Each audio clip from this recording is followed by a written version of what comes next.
For the needs of this tutorial, we are going to use a logo 1224RC from Siemens. It has a display panel, a user interface with arrow keys going forward and backward, up and down, plus 2 additional keys Escape and OK. Our model has 4 relay outputs with 2 connectors. The potential of the relay contacts is isolated from the power supply and the inputs.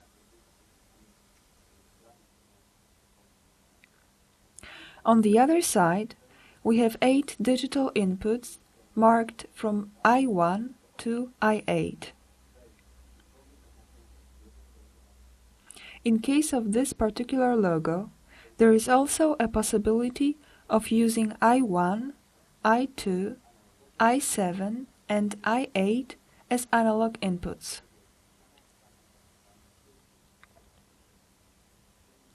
Next to the display screen, there is a socket through which you can connect the logo to a PC. To do so, you will also need a PC cable that can be connected to a USB port and a compatible software for your PC.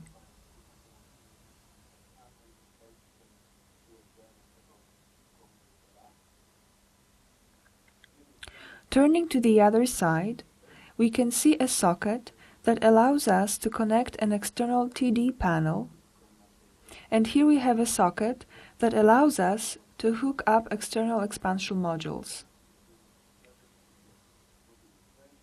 For specific information on available modules, please visit Siemens website.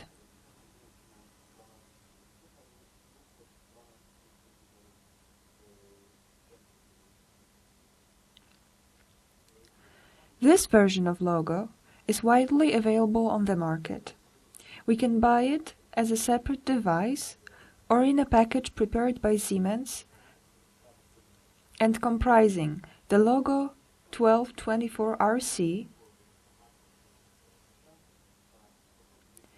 a manual with technical data and some information on how to program the logo, a CD with sample programs,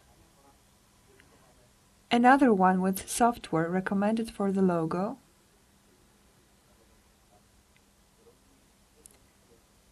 and finally a cable allowing us to connect the logo to a PC.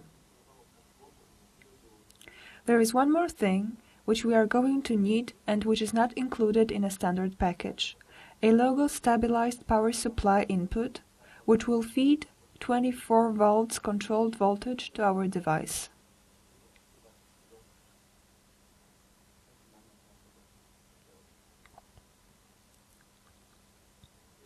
The first thing we are going to do is to connect the logo power supply input to the power supply. When doing it on your own, I recommend that you first read carefully the instructions in the manual provided by Siemens. Now we need to connect the cable with a power plug to 2 sockets marked as L1 and N. We insert the phase conductor into L1 socket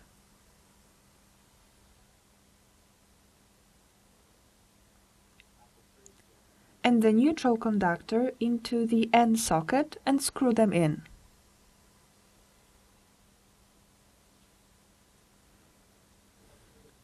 Next, we need to connect the power supply input to the logo.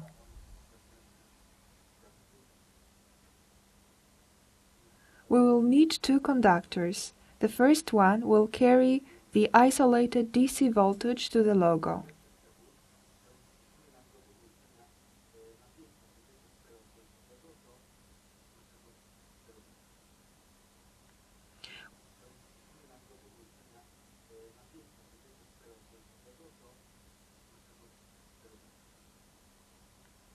We need to insert this conductor to the socket marked L+.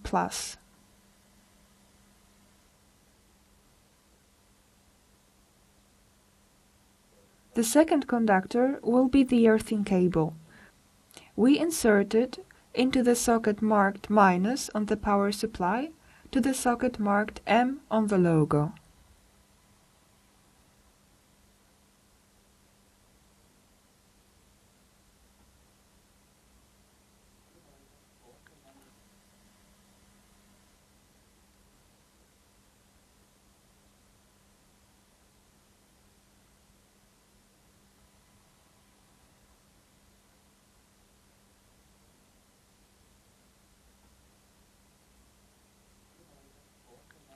At this point, our logo should already be working.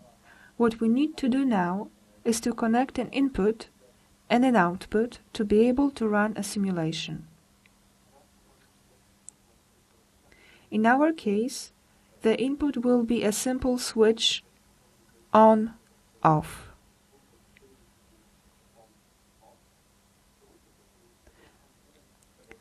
We connect one of the cables to the power supply.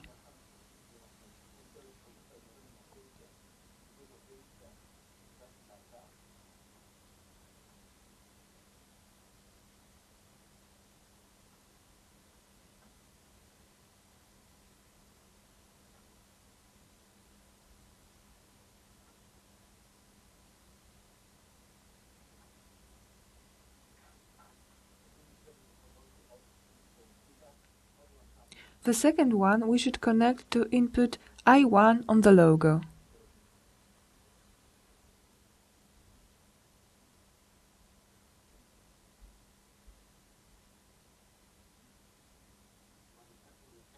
Let's now check if our switch works properly. In the user panel, we use the arrow key to navigate through the display panel and display the current status of our inputs. Now let's switch on I1. As we can see, I1 has been highlighted on the display panel. When we switch it off, we can see I1 deselected on the display panel.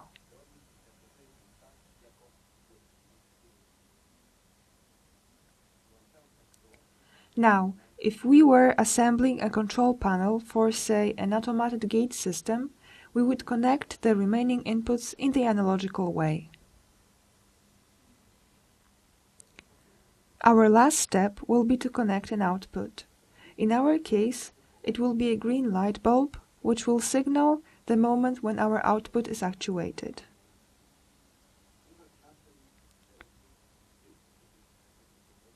As we said in the beginning, our model has relay outputs, so we need to start with connecting Q1 to an external power supply.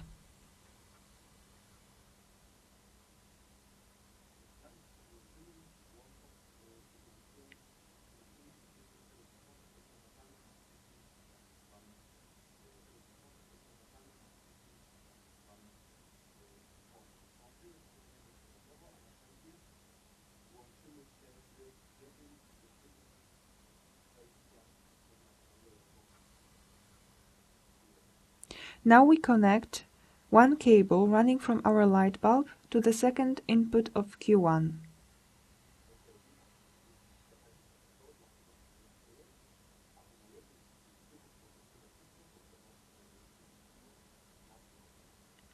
The second cable we have to connect to ground.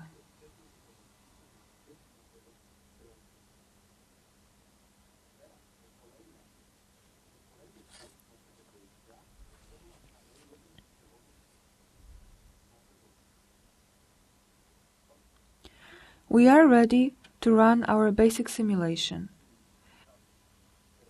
Our logo is now running a simple program which says that when we flip the switch, I1 will send the signal to the corresponding output Q1, which will result in the light bulb lighting up.